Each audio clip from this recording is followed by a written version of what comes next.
Welcome to This Explainer. Today, we're jumping right into a fascinating and honestly hotly debated subject, the historical trustworthiness of the Christian Gospels. You know, it's pretty easy to just read these biblical texts purely for their spiritual value, but scholars and historians, they ask a much tougher question. They want to know, are these accounts actually grounded in real historical events? It's a question that completely flips how we read ancient texts. So today, we're unpacking the Catholic Church's defense of one of the most heavily scrutinized passages in the entire New Testament, the first two chapters of the Gospel of Matthew, which detail the birth and early childhood of Jesus. And that brings us right to the main challenge skeptics love to raise. They look at the star, the wise men, the flight to Egypt, and they ask, is Matthew's infancy narrative actually historical? Or did the Gospel writer just completely invent these events to make a theological point? It's a fantastic question, right? And to figure it out, we're going to lay out the evidence step by step. Okay, let's dive into this historical cold case. We're going to look at history or pious fiction, the Midrash claim, a stylistic mismatch, fulfillment not fabrication, extra-biblical corroboration, and finally, theology rooted in history. Part 1, History or Pious Fiction. Let's set the foundation. Before we tackle the counter-arguments, we really need to understand the Church's baseline here. The Second Vatican Council was super clear about this. They declared a firm conviction that the Gospels tell us what Jesus, quote, really did and taught. They are absolutely adamant that these accounts cannot just be written off as fictional allegories. In their view, these aren't just clever little stories designed to make religious teachings easier to remember. The Catholic perspective firmly maintains that Matthew, along with the other Gospel writers, fully intended to report on real events from the past involving real people. Basically, they are putting a stake in the ground, saying, yes, these things literally happened. But as you might guess, not everyone agrees, which brings us to part 2, the Midrash claim.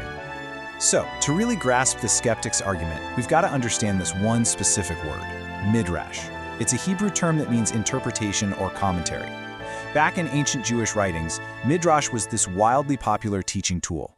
But here's the catch. It's notorious for taking an existing Old Testament story and just piling on completely fictional, sometimes really wild details just to add some color. For instance, there's a famous midrash on the birth of Moses that imaginatively throws in dream sequences and a rogue Egyptian scribe trying to assassinate the baby. I mean, details that are absolutely nowhere to be found in the original biblical text. So the big charge leveled against Matthew is that he's basically doing the exact same thing. Skeptics argue he's just composing a midrash, a pious, fabricated reflection slapped together from Old Testament passages with zero basis in actual history. Part 3, a stylistic mismatch. Let's actually look at the text itself.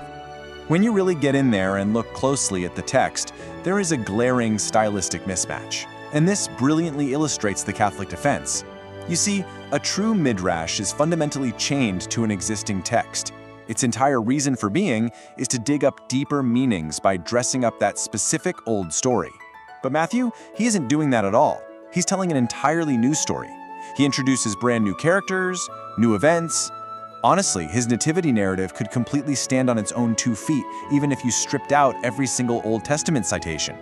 He's not just interpreting the Old Testament for the fun of it, he's using it to highlight an original, standalone plot. Moving on to part 4, fulfillment, not fabrication.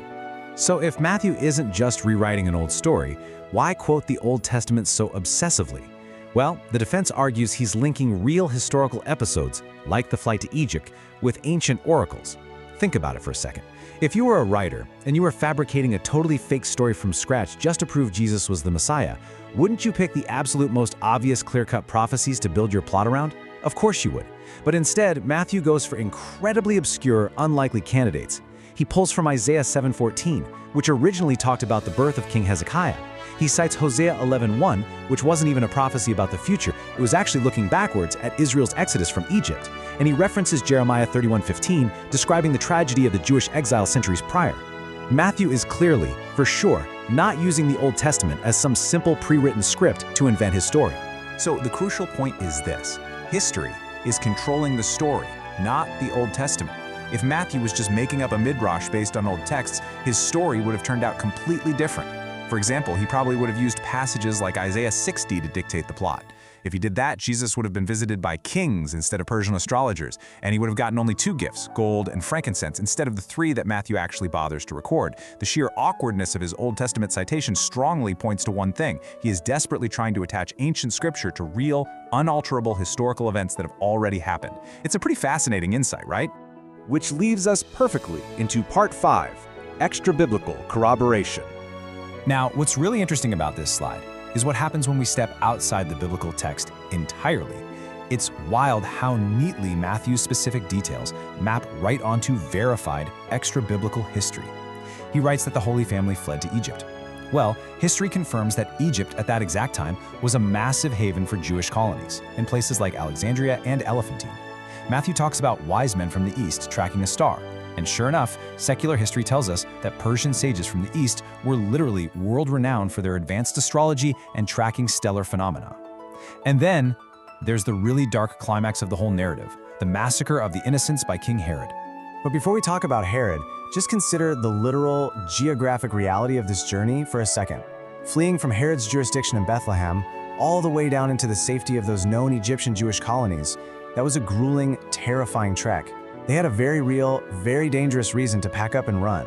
And if you're sitting there doubting the historical probability of a king slaughtering children in a tiny village just to protect his throne, well, look no further than Herod's actual resume.